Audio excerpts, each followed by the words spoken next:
Hello everyone, welcome to IK vlogs. ఈరోజు అయితే మనం తొలి ఏకాదశి రోజు ఏం చేసామనేది చూద్దాం. మా అమ్మ ఫస్ట్ అయితే దీపం వెలిగించుకున్నారు దేవుడి గదిలో. సో ఇప్పుడు నేను కూర్చొని దీపం వెలిగిద్దాం అనుకున్నాను. సో దానికోసం పొద్దున్నే లేచి హెడ్ బాత్ చేసి రెడీ అయ్యాను. సో ఇప్పుడు దీపం వెలిగించుకుంటున్నాను. సో ఇప్పుడు దీపం వెలిగించుకోవడానికి ఫస్ట్ ముందు మేము చేసే పద్ధతి ఏంటంటే, పూజలో గంట కొట్టి పూజ ప్రారంభిస్తాము. తర్వాత ఉదకం అంటే ఆ చెంబు ఉంది చూడండి, ఆ చెంబులో నీళ్ళు తీసుకుని 3 సార్లు ఒకసారి చేయి కడుక్కొని అప్పుడు పూజ ప్రారంభిస్తాం అన్నమాట. సో ఫస్ట్ ఈరోజు చాలా మంచి రోజని అమ్మ పిండి దీపం మనకి వేసి ఉంచారు 3 ఒత్తులతో. సో 3 ఒత్తుల్ని వెలిగించుకుంటున్నాను.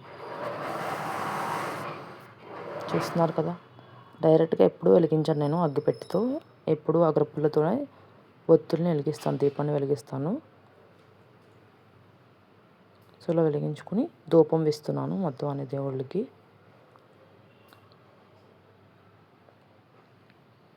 సో ఇలా దీపం వెలిగించుకున్న తర్వాత నేనైతే ఫస్ట్ పూజ, మనం ఏ దేవుడి నుంచి పూజ స్టార్ట్ చేయాలంటే వినాయకుడు అండి. నాకు అమ్మ అదే నేర్పించారు. ఫస్ట్ వినాయకుడిని పూజించాలి మనం. సో ఫస్ట్ వినాయకుడికి పుష్పం వేసాను, తర్వాత దండం పెట్టుకుంటున్నాను, నమస్కారం చేశాను.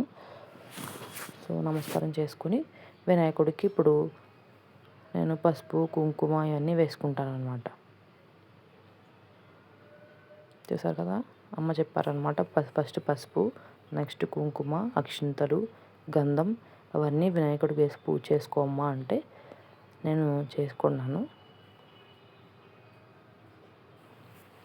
సో మనకి వినాయకుడికి మంత్రం ఉంటుందండి. అదేంటంటే, వక్రతుండాయ మహాకావ్యాయ కోటి సూర్య సమప్రభ నిర్విఘ్నం కుర్మే దేవ సర్వకార్యేషు సర్వదా. సో వినాయకుడిని పూజించేశాక ఇప్పుడు నైవేద్యం పెట్టింది అమ్మ. అరటిపళ్ళు, వడపప్పు, సలిమిడి, పానకం, నెక్స్ట్ వచ్చేసి హారిదండి. మా భాషలో హారిదంటాం, మీకైతే అర్థమయ్యేలా చెప్పాలంటే పాల తాలికలు అనమాట. సో అన్ని నైవేద్యం దేవుడికి చూపించి దండం పెట్టుకుంటున్నాను. ఇది అయ్యాక మనం కూడా ఒకసారి బొట్టు పెట్టుకుందామని చెప్పేసి నేను నార్మల్గా బొట్టు పెట్టుకున్నాను ఆల్రెడీ. సో కుంకుమ బొట్టు పెట్టుకుందాము పూజ అయిన తర్వాత అని ఇప్పుడు బొట్టు పెట్టుకుంటున్నాను. సో ఇది అయ్యాక నేను మీకు పాల తాలికలు ఇప్పుడు చూపిద్దామని వీడియో తీసాను. ఇలా అమ్మ ఉండాలన్నమాట పాల తాలికలు. దాంట్లో కొన్ని కిస్మిస్, జీడిపప్పు కూడా వేశారు. టేస్ట్ అయితే సూపర్ ఉంది. స్వీట్ అయితే పర్ఫెక్ట్గా సెట్ అయింది. సో ఈ టెక్స్చర్లో ఉంటే నాకు టేస్ట్ అయితే చాలా బాగా ఇష్టం అనమాట. నెక్స్ట్ వచ్చేసి మధ్యాహ్నం నుంచి మనం మష్రూమ్ చేసుకున్నాం బిర్యానీ. నేనే చేశాను యాక్చువల్గా మష్రూమ్ బిర్యానీ.